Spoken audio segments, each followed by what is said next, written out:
The gymnasium lights cast harsh shadows across the polished hardwood as Marcus Williams dribbled at the free throw line, his Air Jordans squeaking against the court with each calculated bounce. The entire Lincoln High basketball team had gathered around, their voices echoing off the empty bleachers like a chorus of disbelief, while the janitor, that old man they'd barely noticed for 3 years, stood at the opposite end of the court, rolling up the sleeves of his navy blue maintenance uniform. Marcus felt his heart hammering against his ribs, not from the physical exertion, but from the weight of his reputation hanging in the balance. The scholarship offers that could evaporate if word got out that he'd been schooled by the guy who'd mopped their floors. This wasn't supposed to happen, not in small-town Indiana, where high school basketball was religion, and star players were treated like prophets. Not in a place where everyone knew their role and stayed in their lane. The autumn air hung thick with the scent of floor wax and teenage arrogance, while outside the windows, the entire town of Millbrook seemed to hold its breath, unaware that everything they thought they knew about respect and talent was about to change forever. But 30 minutes earlier, none of them had seen this coming.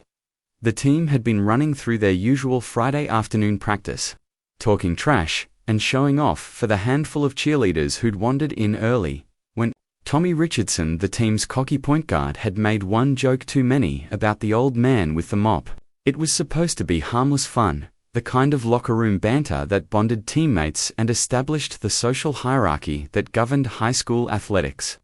But something in Mr. Washington's eyes had shifted when he'd quietly asked if any of them actually knew how to play basketball, or if they just knew how to talk about it.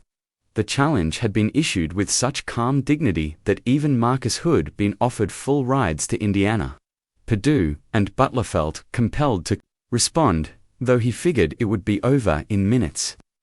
A quick lesson in respecting your elders before they all headed home for the weekend. What none of them realized was that they were about to witness a masterclass in humility, delivered by a man whose story had been written off and forgotten, but whose game had never truly left him. This is the story of how one Friday evening in Millbrook, Indiana, changed everything, not just for a basketball team, but for an entire community that had forgotten the difference between reputation and character, between being seen and being respected. It's about second chances that come disguised as ordinary moments, about the wisdom that hides behind tired eyes and calloused hands, and about the way basketball, that beautiful, unforgiving game, has a way of revealing who we really are when everything else is stripped away. Some stories are about rising stars and championship dreams, but this one is about something rarer and more precious, the moment when a man reclaims his dignity and a group of boys learns what it really means to be champions. The tale of Mr. Washington and the Lincoln High Lions isn't just about basketball, it's about the power of quiet strength, the importance of respect, and the magic that happens when experience meets opportunity on a court where the only thing that matters is what you can do with the ball in your hands. Get ready for a story that will make you think twice about the people you overlook, and remind you that sometimes the greatest victories happen when nobody's keeping score for the ones that matter most. Hello my friends. Before we continue our story, leave your like, share the story, and subscribe to the channel. Thank you. Millbrook, Indiana, population 8,247, was the kind of place where Friday night lights illuminated more than just football fields. They revealed the soul of a community that lived and breathed high school sports. Nestled between endless cornfields and the winding Wabash River, the town's heartbeat synchronized with the bounce of basketballs and the roar of gymnasium crowds, where 3 generations of families had watched their sons and daughters chase dreams on hardwood courts that had seen more history than the local museum. Main Street stretched for exactly 12 blocks, lined with brick buildings that housed Miller's Hardware, Susie's Diner, and the First National Bank, where the lobby walls displayed framed photographs of every Lincoln High basketball team dating back to 1952. The town's identity was wrapped up in that orange sphere, and the kids who could make it dance, and everyone from the mayor to the mailman could tell you the starting lineup. the team's record, and exactly how many points they needed to make the sectional tournament. This was Indiana basketball country, where legends were born in driveways and small-town gyms, where the game wasn't just entertainment, it was a way of life, a source of pride, and sometimes the only ticket out of a place where opportunities were as rare as state championship banners. At the center of it all stood Lincoln High School, a red brick fortress built in 1967 that had educated thousands of Millbrook's children and produced exactly 3 professional athletes, 7 college scholarships, and countless memories that would last lifetimes. The school's gymnasium, officially named the Ralph Rabbit Henderson Memorial Gymnasium after the town's only semi-famous basketball son, could seat 2,400 people and regularly did during basketball season, when tickets were harder to come by than front row seats at a Pacers game. The building itself showed its age-cracked concrete in the parking lot, windows that rattled during winter storms, and a heating system that worked when it felt like it, but the gym remained pristine. A temple maintained with the kind of reverence usually reserved for churches. Every morning at 5:30 a.m., before the first teacher arrived, and long before the first students stumbled through the doors, the gym was cleaned, polished, and prepared for another day of dreams and disappointments, by a man most people barely noticed.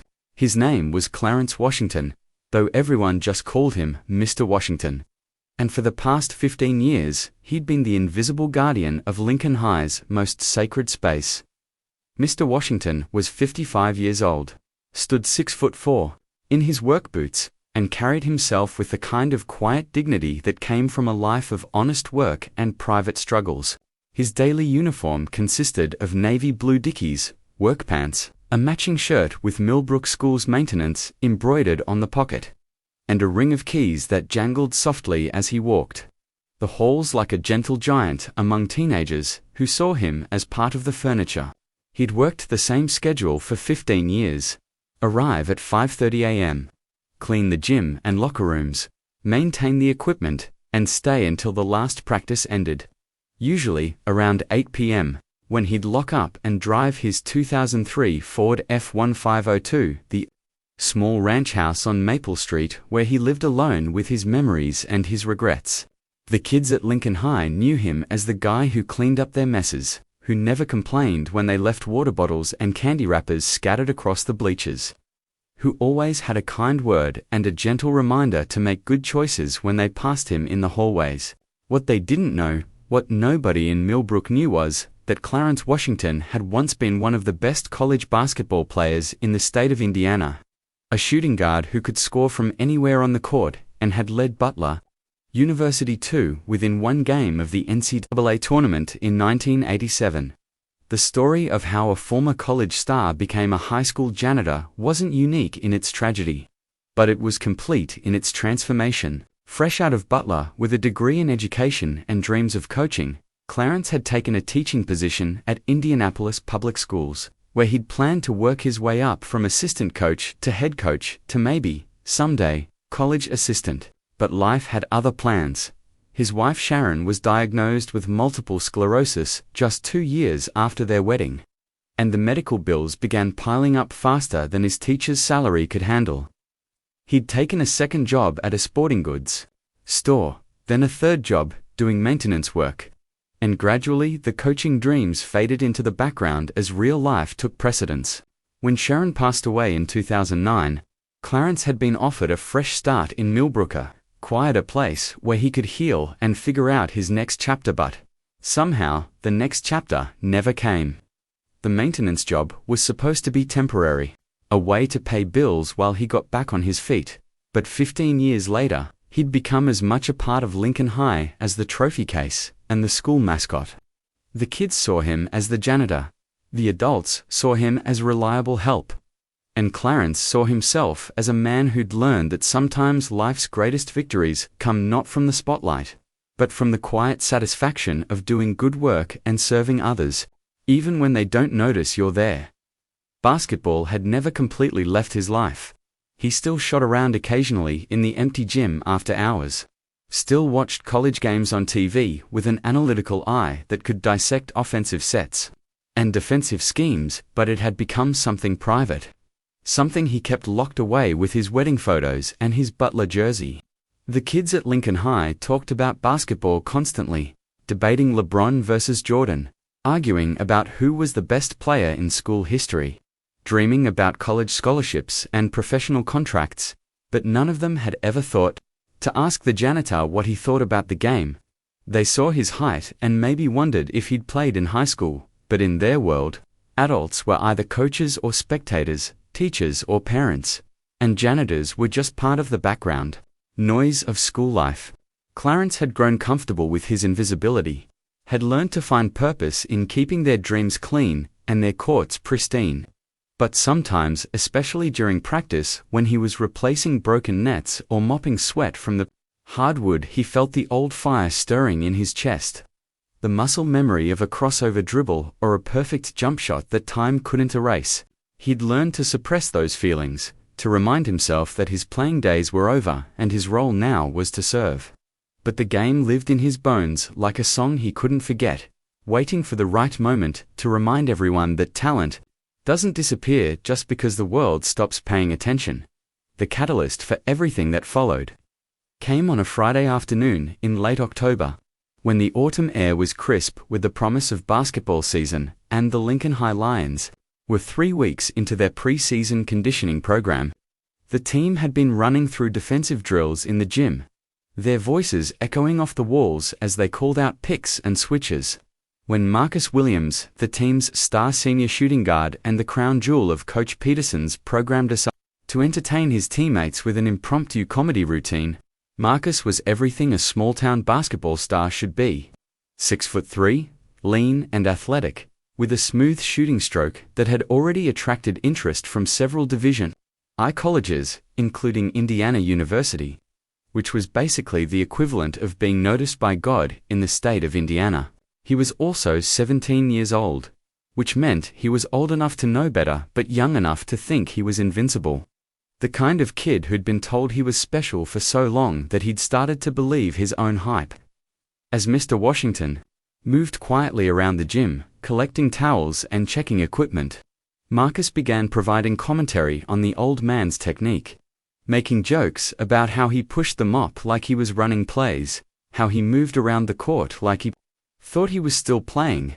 The other players laughed, not maliciously, but with a casual cruelty that comes from youth and privilege, from never having to consider that the invisible people around them might have stories worth hearing. That's when Clarence Washington did something nobody expected. He stopped working, turned around, and asked a question that would change everything. "Any of y'all actually know how to play basketball?" he said quietly, his voice carrying the kind of authority that comes from confidence rather than anger. "Or do you just know how to talk about it?" The gym fell silent except for the hum of the ventilation system and the distant sound of band practice from down the hall, as 15 teenagers suddenly realized that the man they'd been treating as scenery was looking at them with a kind of steady gaze that demanded respect. Marcus, caught off guard by the challenge and feeling his status threatened in front of his teammates, did what insecure teenagers do when their authority is questioned. He doubled down, suggesting that maybe the janitor wanted to prove he could do more than push a mop around. It was supposed to be a joke, a way to deflect the embarrassment of being called out by someone they'd never considered worthy of their attention. But something in Mr. Washington's eyes suggested that the joke was about to be on them. The challenge hung in the air like smoke from a fired gun, thick and impossible to ignore, as both man and boy realized they'd crossed a line that couldn't be uncrossed. Marcus felt his teammates' eyes boring into him, waiting to see if their star player would back down from a 55-year-old janitor, while Clarence felt 15 years of quiet dignity warring with a competitive fire that had never truly been extinguished. The gym had become a coliseum, and though only 15 people were present, the weight of expectation and pride made it feel like the whole world was watching. Marcus was trapped by his own bravado. He'd spent 3 years building a reputation as Lincoln High's best player, had been featured in the local paper as the next great Indiana basketball star, and had grown accustomed to being the biggest fish in Millbrook's small pond. Walking away now would mean losing face in front of his teammates, possibly undermining his leadership of the team, and definitely providing ammunition for rivals who'd love to see the golden boy taken down a peg. But accepting the challenge seemed equally risky. What if he lost to the janitor? What if word got out that Marcus Williams, the kid being recruited by Bob Knight's successors, couldn't handle a maintenance worker in a game of one-on-one? The social dynamics of small-town high school athletics were unforgiving, and reputation was everything in a place where everyone knew everyone's business. For Clarence, the moment represented something deeper than basketball. It was about respect, dignity, and the way invisible people get treated by a world that has forgotten their humanity. He'd spent 15 years cleaning up after teenagers who walked past him like he was part of the furniture. Had heard countless jokes about the old janitor who moved around the gym like he belonged there, and had swallowed his pride every time someone dismissed him as just the help. The maintenance job had been a necessity, a way to pay bills and start over after losing his wife.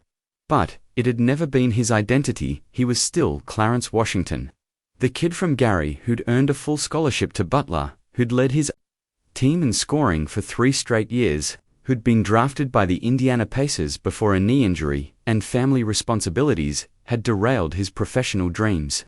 The kids at Lincoln High saw him as the janitor, but he'd never forgotten who he really was, and now, for the first time in years, someone had given him permission to show them. The competitive fire that had made him special as a player hadn't died. It had just been dormant, waiting for the right moment to remind everyone that talent doesn't disappear when the world stops paying attention. This was that moment, and despite the risks, Clarence found himself nodding slowly, accepting a challenge that would either restore his dignity or destroy what little respect he'd managed to maintain. The terms were simple: one-on-one, first to 11 points, winner takes all and by all. They meant bragging rights, respect, and the kind of story that would either become legend or be buried forever. Marcus insisted on playing immediately, before he could lose his nerve or word could spread beyond the gym, while Clarence asked for just 15 minutes to change into more appropriate clothes. He kept a pair of basketball shorts and sneakers in his office for the occasional late-night shooting session when the building was empty. The other players formed a circle around the court, their phones out to record what they expected to be a quick and entertaining beatdown of the old man. Though a few of the more observant ones noticed something different in Mr. Washington's posture as he walked to the locker room. Tommy Richardson, the team's point guard and Marcus's best friend, was the first to voice what several of them were thinking. "Did you see how tall he actually is when he stands up straight?"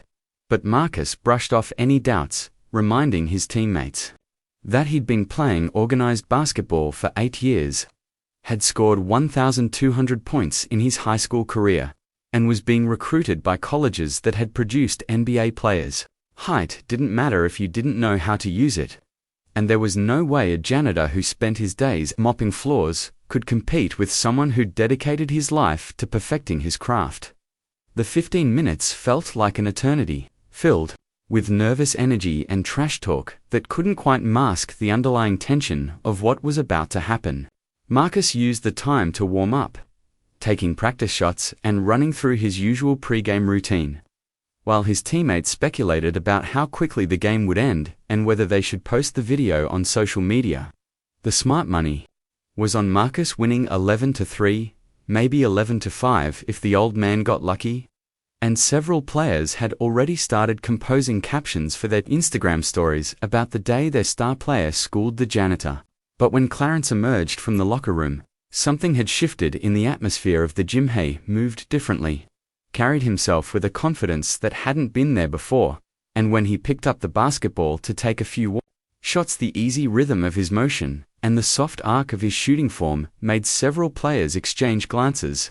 His first shot was a 20-footer from the wing that swished through the net without touching the rim, followed by another from the opposite side that was equally pure.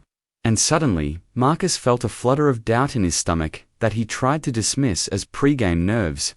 The man stretching at the free throw line didn't look like a janitor anymore, he looked like a player. and the easy confidence with which he handled the ball suggested that maybe, just maybe, this wasn't going to be the blowout everyone expected.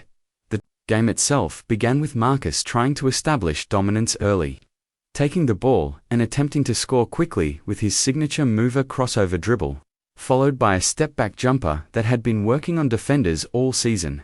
But Clarence had been watching Marcus play for 3 years, had seen him run this exact move in practice dozens of times, and his defensive positioning was perfect, forcing a difficult shot that clanged off the rim. When Clarence got the ball, he didn't try to show off or make a statement, he simply took what the defense gave him, using his size advantage to post up and score with a simple turnaround jumper that demonstrated textbook fundamentals. The score was 1-0, but more importantly, the dynamic had shifted. Marcus was trying to prove something, while Clarence was just playing basketball.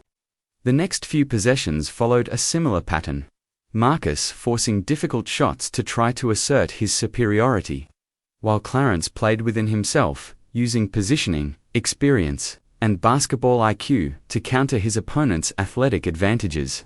By the time the score reached 5-3 in Clarence's favor, the gym had fallen silent except for the sound of sneakers squeaking on hardwood and the rhythmic bounce of the basketball, as 15 teenagers began to realize they were witnessing something they'd never seen before, masterclass in how the game was supposed to be played. The turning point came when Marcus, frustrated by his inability to pull away, decided to attack the rim with the kind of aggressive drive that had made him a local legend. He'd beaten countless defenders with his combination of speed and athleticism, had finished through contact and over taller opponents, and he was certain that age and time had robbed the janitor of whatever defensive skills he might have once possessed. But as Marcus drove toward the basket, Clarence slid into position with the kind of anticipation that comes from years of studying the game, meeting the younger player at the rim and cleanly blocking his shot without fouling, a defensive play so perfectly executed that it drew an involuntary gasp from the watching players. The ball bounced to Clarence, who calmly dribbled back to the three-point line, sized up his opponent, and knocked down a jumper that extended his lead to 8-3. That's when everyone in the gym, including Marcus, realized that this wasn't just about an old man getting lucky or a star player having an off day. This was about the difference between playing basketball and understanding basketball, between athletic ability and basketball wisdom, between talent and knowledge. Clarence Washington wasn't just beating Marcus Williams, he was teaching him. And the lesson was far from over. The final minutes of the game were a revelation, as Clarence combined old-school fundamentals with a competitive fire that had been dormant for too long, while Marcus struggled to adjust to facing an opponent who couldn't be intimidated or overwhelmed. Every possession became a chess match, with Clarence using his experience and basketball IQ to counter Marcus's youth and athleticism. And gradually, the gap widened until the inevitable conclusion arrived with a final score of 11-6. But the numbers didn't tell the real story.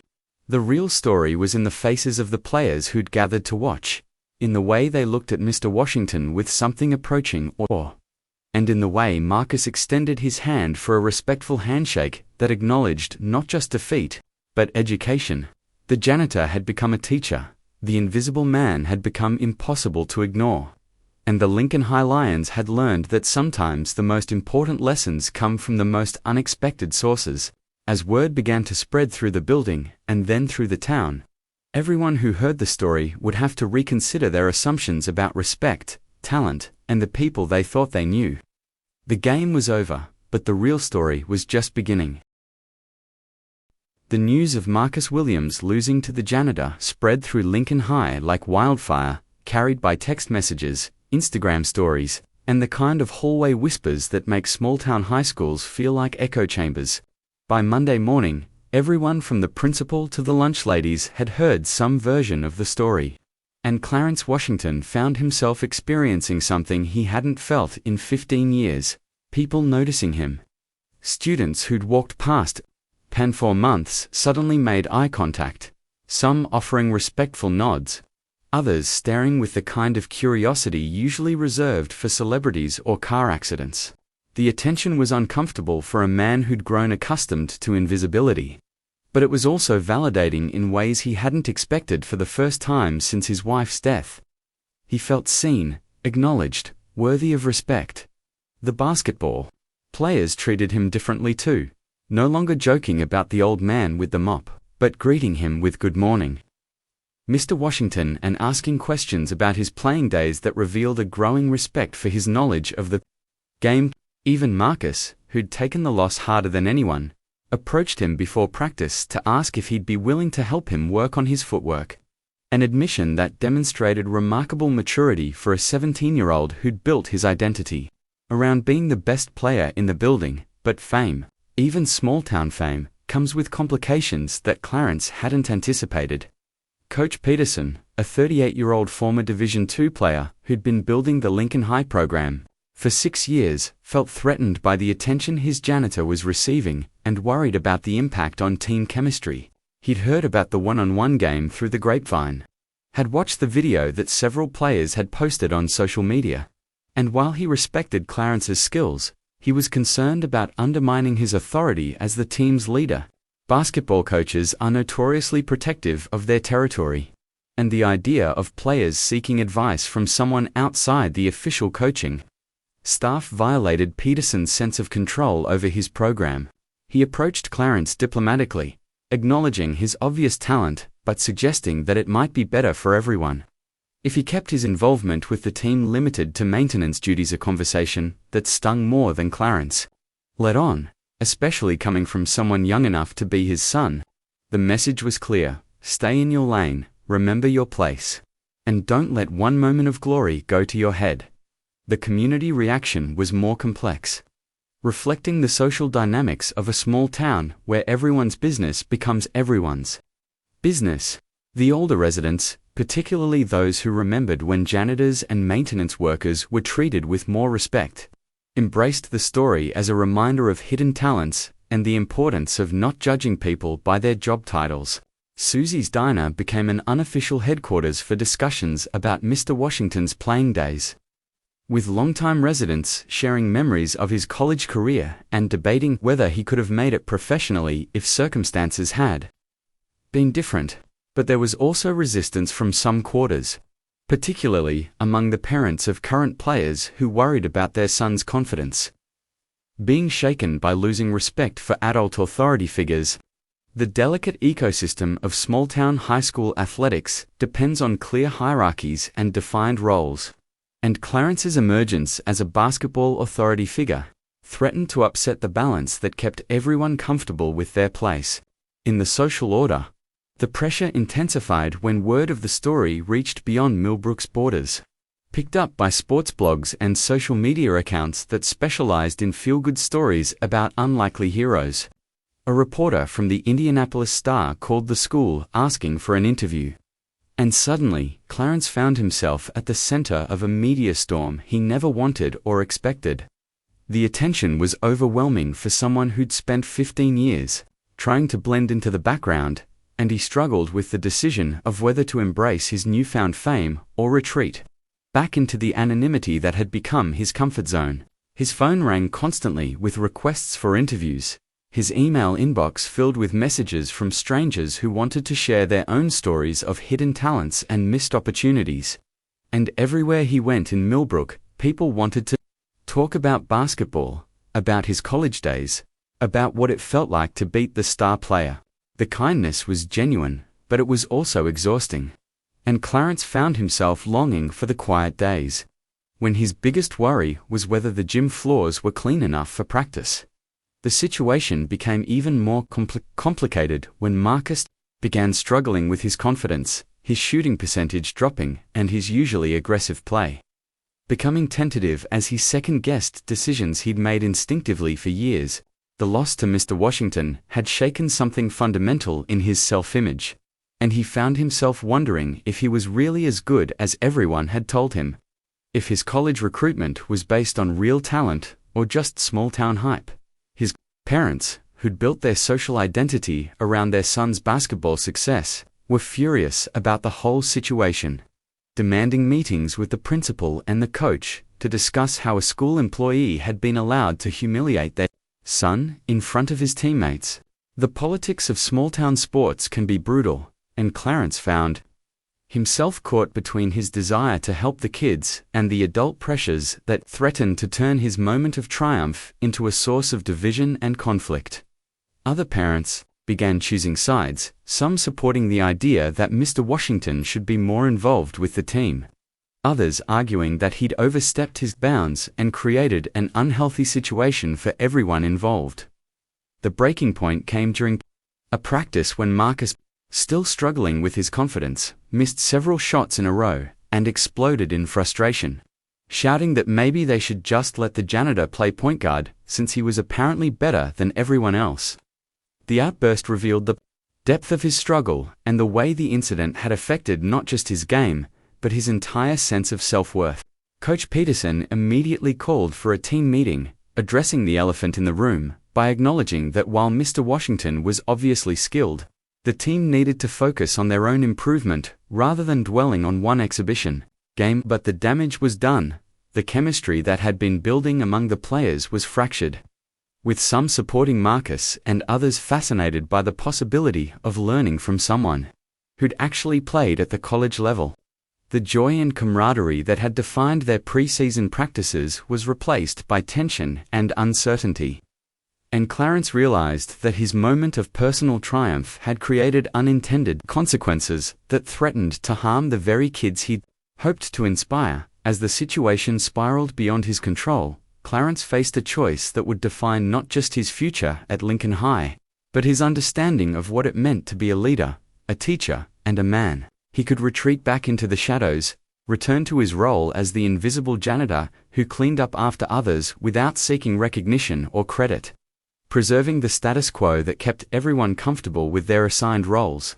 Or he could embrace the responsibility that came with his unexpected prominence, finding a way to use his knowledge and experience to help the kids, while navigating the complex adult politics that threatened to turn his gift into a curse. The decision would require him to confront not just the present crisis, but the grief and regret that had kept him in the shadows for 15 years, and to decide whether he was ready to be the man he'd once been, or if he was content to remain the man he'd become. The game against Marcus had been about basketball, but the real test was about character, and Clarence Washington was about to discover whether he had the courage to step into the spotlight when it really mattered. The solution came to Clarence during a sleepless night in early November. As he sat in his kitchen, staring at old photographs of his Butler University days, and trying to reconcile the confident young man in the pictures with the confused janitor he'd become, had been thinking about his late wife Sharon, about the conversations they'd had during her illness, about purpose and legacy, about how she'd always believed that his real gift wasn't just playing basketball, but understanding it in ways that could help others.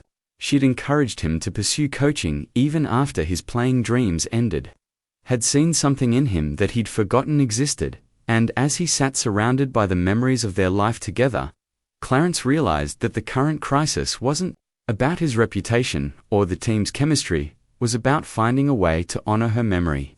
By using his gifts to serve others, regardless of what anyone else thought about his place in the social hierarchy, the janitor job would always be there. But the opportunity to make a real difference in these kids' lives was rare and precious, and he'd be dishonoring Sharon's belief in him if he let fear and social pressure keep him from stepping up when he was needed most. The next morning, Clarence requested a meeting with Principal Morrison, a no-nonsense woman in her 50s who'd been running Lincoln High for 8 years and had seen every kind of drama that small-town schools could generate. He'd prepared for resistance, expecting her to prioritize avoiding controversy over empowering a maintenance worker. But Principal Morrison surprised him by revealing that she'd been a basketball player herself in college and understood both the value of his experience and the delicate politics involved in the current situation. She'd already been thinking about ways to harness his obvious knowledge without disrupting the existing coaching structure, and she proposed a solution that was both elegant and revolutionary.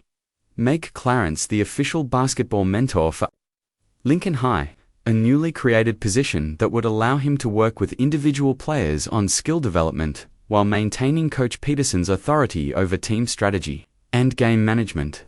The role would come with a small stipend, official recognition, and the kind of respect that his knowledge deserved, but it would also require him to navigate the complex dynamics of working within the system rather than outside it. The announcement was made at a school assembly, with Principal Morrison explaining the new position as a way to provide additional support for student athletes while recognizing the diverse talents that existed within the school community. The response was mixed but generally positive, with students cheering for Mr. Washington when he was introduced as their new basketball mentor, and even some of the skeptical parents admitting that official recognition was better than the informal influence he'd already begun to wield. Coach Peterson, who'd been consulted about the arrangement, publicly supported the decision while privately wondering how it would affect his relationship with the team and his authority as the head coach. The compromise wasn't perfect. Clarence would still have to balance his maintenance duties with his new responsibilities, and there would always be people who questioned whether a janitor belonged in a coaching role, but it represented a step toward recognizing that talent and knowledge don't respect job titles or social hierarchies, and that schools should find ways to utilize every resource they have to help students succeed. The real test came during Clarence's first official mentoring session with Marcus, a one-on-one meeting that both men approached with carefully managed expectations and lingering memories of their confrontation on the court. Marcus had been struggling with his confidence for weeks, his shooting percentage down and his usual aggressive play replaced by tentative decision-making that frustrated his coaches and teammates. He'd agreed to the session reluctantly, still stinging from the public nature of his loss, but mature enough to recognize that his pride was interfering with his performance and potentially jeopardizing his college recruitment. The meeting took place in the empty gym after school, with no spectators or smartphones to capture the moment. Just two men trying to figure out how to move forward from a situation that had become bigger than either of them had intended. Clarence approached the session as a teacher rather than a competitor, focusing on fundamentals and basketball IQ rather than trying to prove anything about his own abilities. And gradually, Marcus began to understand that losing to an older, more experienced player wasn't a sign of weakness, but an opportunity to learn from someone who'd seen the game from perspectives he'd never considered. The breakthrough came when Clarence shared his own story, not just the highlights from his college career, but the struggles with injury, the family responsibilities that had derailed his professional dreams, and the way basketball had remained a source of joy and purpose even when it was no longer the center of his identity. He talked about the difference between playing to prove something and playing to express something, about the way pressure and expectations could interfere with the natural flow of the game, and about how real confidence comes from understanding your role within the larger context of team success rather than individual recognition. Marcus listened with the kind of attention that comes from recognizing truth when you hear it, and gradually the tension that had defined their relationship began to dissolve into something approaching mutual respect. The session ended with Marcus asking if they could meet twice a week, and Clarence agreeing with the understanding that their work together would be about more than basketball. It would be about helping a young man develop the character and perspective that would serve him long after his playing days were over. Word of the successful mentoring session spread through the team, and other players began requesting individual meetings with Mr. Washington to work on specific aspects of their games. Tommy Richardson wanted help with his decision-making as a point guard, while center Jake Morrison was struggling with post moves and rebounding technique. Each session revealed new aspects of Clarence's knowledge and teaching ability, and gradually the team began to understand that they had access to a resource that most high school programs could only dream of: someone who'd played at the highest levels and could translate that experience into practical advice for teenage players. The individual work began to show up in team practices, with players demonstrating improved fundamentals and better basketball IQ, and Coach Peterson found himself grateful for the support rather than threatened by it. The arrangement wasn't without its challenges: scheduling conflicts between maintenance duties and mentoring sessions, occasional personality clashes between different teaching styles, and the ongoing delicate balance of maintaining team hierarchy while empowering individual growth. But the benefits were undeniable, and Lincoln High began to develop a reputation as a program that was willing to think outside the box to help its students succeed. The transformation wasn't just about basketball skills, it was about perspective, maturity, and the way that exposure to someone who'd experienced both success and failure at high levels helped the players understand what really mattered in competition and in life. Clarence's quiet wisdom and hard-earned humility provided a counterbalance to the usual high school dynamics of ego and insecurity. And the players began to approach their games with a different kind of confidence, one based on preparation, teamwork, and respect for the game rather than individual glory or social status. The janitor had become a teacher, the invisible man had become a mentor, and the Lincoln High Lions were about to discover that sometimes the most important lessons come from the most unexpected sources. As the season approached and the team prepared for their first official games, everyone involved knew that something special was happening in Millbrook, Indiana, something that would be remembered long after the wins and losses were forgotten. The Millbrook High School gymnasium had never felt so alive. Packed to capacity with 2,400 screaming fans who'd come to witness what the Indianapolis Star was calling the miracle season, Lincoln High's improbable run to the sectional championship game against their archrivals, the Madison County Eagles, a powerhouse program that had won 3 of the last 5 sectional titles and boasted to Division I recruits. The air was thick with the scent of popcorn and nervous sweat, while the old building's rafters seemed to vibrate with the collective energy of a community that had rallied around their team's Cinderella story. Lincoln High had entered the tournament as the 7th seed, overlooked by everyone except the people who'd watched them practice with their unlikely mentor, and now they were 40 minutes away from advancing to regionals for the first time in 12 years. In the stands, 3 generations of Millbrook families sat side by side. Grandparents who remembered the glory days of Indiana high school basketball, parents who'd played on these same courts, and children who were witnessing magic they'd remember for the rest of their lives. The pre-game atmosphere crackled with anticipation and pride, as a town that had always believed in the power of basketball was about to discover whether faith and hard work could overcome talent and tradition when everything was on the line. Clarence Washington stood at the end of the bench, officially listed as basketball mentor on the program but unofficially serving as the spiritual center of a team that had transformed over the course of 4 months from a collection of talented individuals into a cohesive unit that played with the kind of basketball IQ usually seen at much higher levels. He wore a simple navy blue polo shirt and khakis, his maintenance uniform traded for the evening in favor of clothes that marked him as part of the coaching staff, though he still carried himself with the humble dignity that had defined his character.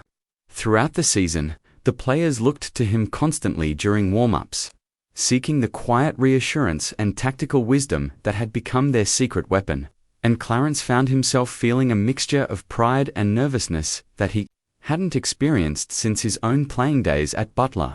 This wasn't about him, it had never been about him, but he understood that his journey from invisible janitor to respected mentor was somehow connected to these kids' journey from underachievers to champions. And the weight of that responsibility was both thrilling and terrifying. The game would be decided by what happened between the lines, but Clarence knew that his real impact had occurred in the countless hours of individual instruction, the quiet conversations about pressure and confidence, and the way he'd helped each player understand that basketball was just a game, but character was forever. The Madison County Eagles lived up to their reputation, starting the game with a full-court press that had overwhelmed smaller teams all season and building an early 12-4 lead that had the visiting fans celebrating and the home crowd shifting nervously in their seats. Their star player, Deshaun Davis, was a 6'6" senior who'd already signed with Indiana State and was determined to end his high school career with another sectional championship. And he'd scored 8 of his team's first 12 points, with a combination of power moves and athletic plays, that showcased exactly why college coaches had been recruiting him since his sophomore year. Lincoln High looked rattled by the pressure and the moment.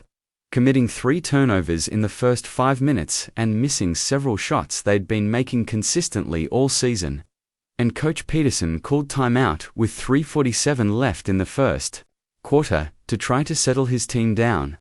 During the timeout, Clarence leaned in close to Marcus Williams, who was pressing too hard and forcing shots in an attempt to match Davis's early scoring, and whispered the same advice he'd been giving him for months: play your game, not theirs.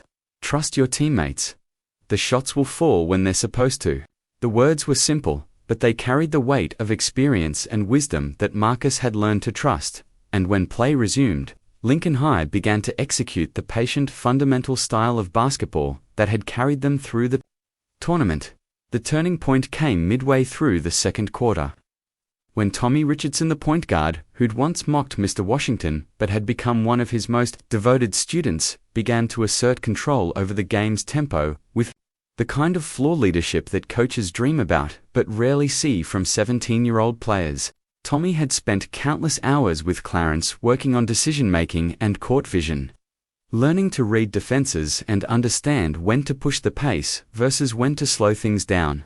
And now that training was paying dividends as he consistently found open teammates and avoided the traps that had disrupted other opponents all season. His passes were crisp and purposeful. His ball handling was confident under pressure, and his communication with his teammates reflected the kind of basketball IQ that can only be developed through patient instruction and countless repetitions. By halftime, Lincoln High had not only erased the early deficit, but had taken a 34-31 lead into the locker room, and the momentum in the gymnasium had shifted completely in favor of the home team. The Eagles were still talented and dangerous, but they were no longer dictating the terms of the game. And everyone in the building could sense that something special was happening on the court. The second half became a masterclass in high school basketball, with both teams trading baskets and momentum in the kind of back-and-forth battle that creates legends and breaks hearts in equal measure. Marcus Williams had found his rhythm, scoring with the kind of efficient precision that demonstrated how much his game had evolved under Clarence's guidance. No longer the flashy scorer who forced difficult shots, but a complete player who picked his spots and made his teammates better through intelligent play. Jake Morrison, the senior center who'd worked with Mr. Washington on post moves and rebounding technique, was dominating the paint with a combination of size and skill that neutralized Madison County's height advantage, while the rest of the Lincoln lineup played with the kind of cohesion and confidence that comes from months of individual improvement, combining into collective excellence. The Eagles fought back with runs of their own, Deshaun Davis proving why he was headed to Division I with spectacular plays that brought the visiting crowd to their feet. But every time they seemed ready to seize control, Lincoln High would respond, with a kind of poise and execution that belied their experience level. The final minutes unfolded like a perfectly scripted movie, with the lead changing hands 4 times in the last 3 minutes, and neither team able to establish the kind of advantage that would allow them to breathe easy. With 47 seconds left, Madison County held a 67-65 lead and possession of the ball, seemingly positioned to close out the game and advance to regionals for the 4th straight year. But Tommy Richardson, channeling everything Clarence had taught him about pressure, defense, and anticipation, stole a lazy pass and converted the turnover into a layup that tied the game at 67-67 with 31 seconds remaining. The gymnasium erupted in a cacophony of noise that seemed to shake the very foundations of the building, while both coaches called timeout to set up their final plays. During Lincoln High's huddle, Clarence caught Marcus's eye and simply nodded. No words were necessary, because they'd practiced this exact situation dozens of times, and everyone knew their role in what they hoped would be the most important possession of their lives. The play they ran was simple and beautiful. A screen for Marcus that got him open for a 12-foot jumper from the elbow. A shot he'd made thousands of times in practice, but never with stakes this high. Never with an entire community's dreams. hanging in the balance as the ball left Marcus's hands with 4.7 seconds remaining. Time seemed to slow down for everyone in the gymnasium: players and coaches, parents and students, longtime fans who'd seen generations of games, and young children experiencing their first taste of March magic. The shot traced a perfect arc through the air, high enough to clear the outstretched hands of Deshaun Davis, soft enough to have the right rotation, and true enough to find its target with the kind of precision that separates good players from great moments. The ball swished through the net as the horn sounded, and Lincoln High had won 69-67, advancing to regionals and completing a journey that had started with a janitor challenging a star player and had ended with an entire team discovering what they were capable of when they played together. Clarence Washington stood on the sideline as his players celebrated, tears streaming down his face as he thought about Sharon and the dreams they'd shared, about the 15 years he'd spent in the shadows, and about the way basketball had a way of revealing the best in people when they were willing to embrace their potential. The janitor had helped create champions, the invisible man had become unforgettable, and the Lincoln High Lions had proven that sometimes the greatest victories come not from individual talent, but from the collective courage to believe in something bigger than yourself. The celebration that followed Lincoln High's sectional championship victory lasted well into the night, with the gymnasium gradually emptying as families headed home to process what they'd witnessed, and players lingered to savor a moment they'd remember for the rest of their lives. Clarence Washington found himself surrounded by congratulations and gratitude from players, parents, and community members who finally understood the full scope of what had happened over the course of the season. Not just a basketball transformation, but a lesson in respect, dignity, and the power of recognizing talent wherever it exists. Marcus Williams, who'd grown from an arrogant teenager into a mature leader, sought out Mr. Washington before leaving the building, shaking his hand and thanking him not just for the basketball instruction, but for teaching him about humility, perspective, and what it meant to be part of something bigger than individual glory. The moment was witnessed by dozens of people, including the reporter from the Indianapolis Star who'd been following the story all season, and the image of the janitor and the star player embracing after their shared triumph would become the defining photograph of Lincoln High's miracle run. As the last fans filed out of the gymnasium and the lights were dimmed, Clarence remained behind to clean up the celebration debris, not because it was his job, but because it felt like the right way to honor the space where so much magic had happened. The impact of Lincoln High's championship season extended far beyond the trophy case and the regional tournament appearance that followed their sectional victory. Marcus Williams went on to accept a scholarship to Butler University, the same school where Clarence had played decades earlier, and credited his high school mentor with teaching him the basketball IQ and leadership skills that made him attractive to college coaches.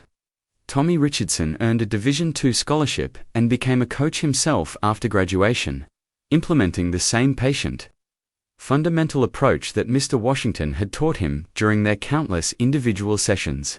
The other players carried the lessons they'd learned into their adult lives, understanding that success comes from preparation, teamwork, and respect for the people who help you along the way, regardless of their job titles or social status.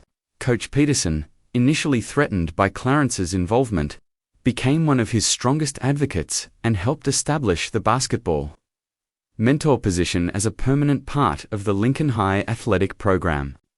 The model was eventually adopted by other schools throughout Indiana, creating opportunities for former players to share their knowledge and experience with the next generation, while breaking down the barriers that had traditionally separated educators from support staff. The broader lessons of Clarence Washington's story resonated throughout the Millbrook community and beyond, challenging people to reconsider their assumptions about worth, talent, and the way society values different types of work. The janitor, who'd been invisible for 15 years, became a beloved figure in town, not because he'd won a game or coached a championship team, but because he'd demonstrated that dignity and respect are earned through character and service, rather than titles and recognition. Local businesses began recognizing their own hidden talents among employees who'd been overlooked or undervalued. And the school district implemented programs to identify and utilize the diverse skills that existed within their workforce.